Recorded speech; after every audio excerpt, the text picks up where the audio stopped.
कि आपको पसंद आएंगे कि नहीं। माँ जी आप हॉल में जाकर बैठिए, मैं जरा कमरे की सफाई कर दूं।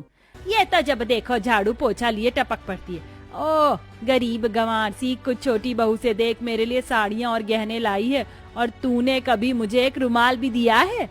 माँ जी अब इसमें जेठानी जी की क्या गलती, वो गरीब हैं, भला साड़ी और गहने खरीदने के लिए पैसे कहाँ से लाएंगी? क्यों जेठानी जी, सही कहा ना? हाँ बिल्कुल सही कहा।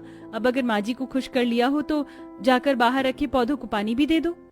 इतना कहकर कविता सफाई करने लगती है तो वहीं माया गुस्से में पैर पटकते हुए कहती है, मैं कोई इस घर की नौकरानी नहीं हूँ जो आप मुझे बोले और मैं काम पर लग जाऊं। जब देखो ये कर लो वो कर लो। नौकरानी ना सही लेकिन बहुरानी तो हो।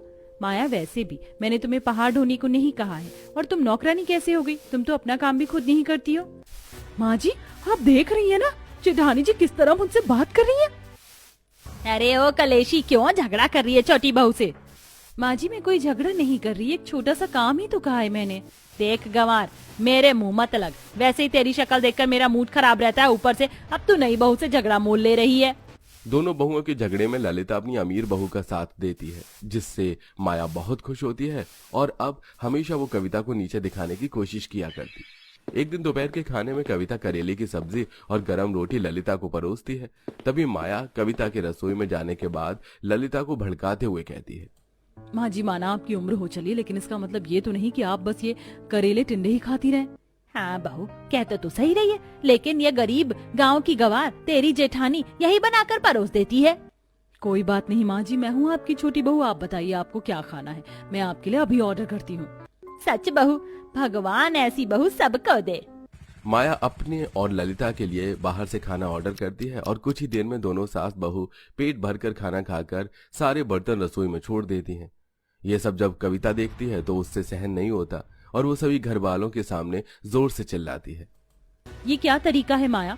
एक तो खाना बना होने के बाद भी तुमने बाहर से खाना मंगवाया और अब खाकर जूठे बर्तन भी नहीं धोए, तो इसमें इतना चिल्लाने वाली कौन सी बात है? खाने के बाद मेरी आंख लग गई थी तो मैं सो गई। एक तो तुम घर के किसी काम में मेरा हाथ नहीं बटाती, ऊपर से मेरे लिए काम बढ़ाती रहती हो। कविता सही कह रही है, माया घर का काम करने से तुम घिस नहीं जाओगी। शेखर की बात सुनकर माया जोर जोर से रोने का नाटक करने लगती है। तभी वहां ललिता आती है और माया को रोता देखकर गुस्से में दोनों बहुओं का बंटवारा करने का फैसला सुना देती है।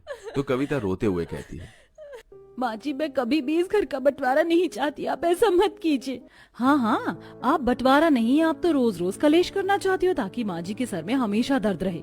मैंने फैसला कर लिया है, अब बंटवारा होकर ही रहेगा। कविता बहू तो इस झोपड़ी में रहेगी और माया बहू इस घर में।